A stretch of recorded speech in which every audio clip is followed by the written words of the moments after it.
What I noticed when running my modified Bachmann Big Hauler around the track was that on the radius 1 points the front bogie was jumping off.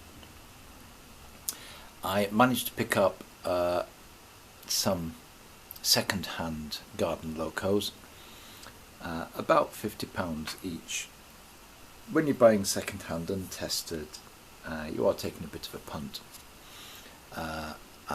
But I was wanting them to play with and modify, and was prepared to sort some faults out. There are some faults on some of them which keep manifesting themselves, so we'll have to see how good a bargain they are. Anyway, this one has run successfully but jumps over. But the fitting here, this is a plastic bogie.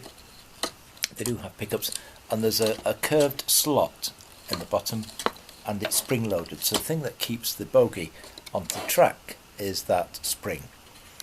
Other commentators on some of the what would you call them, forums have said that sometimes the spring can catch on that nut in the middle, causing it to trip. I noticed that there's a wire thing there coming down that I've put in, just possibly might be catching on that. So I don't want to blame the bogies straight away. It might be that there is something which is catching and causing it to derail. We need to look at that. This one has successfully run round a friend's indoor layout, because we're into the wet season, the rainy season in the UK, the rainy and windy season. And on this one, it's attached by a pivot which pivots back to here, so it's completely free to move. But the bogie itself is made of two die-cast side frames joined together, and so its method of being kept on the track is by the weight of the bogie, and of course you could increase that with some lead if you thought it needed it. And finally, the final one little extra bit of modification that I have done is to add a rubber ring as a seal, like a squared O-ring, to the chimney to give it a little bit of profile, which is a quick and easy way of giving the chimney some profile. And so that's just the next stage, is really to see if I need to do anything with that bogie on the lower of those two locos.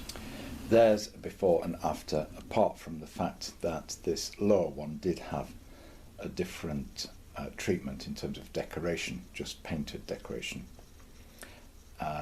Back cut, roof cut off, if I don't stand in my own light, opened out in this one, the back head moved forward in the one on the right as it is now, to give more room inside the cab. The front of the boiler, or the smoke box, cut back, that's where the lamp is, the cow catcher taken off, and that's just a quick example of the before and after for these two locos.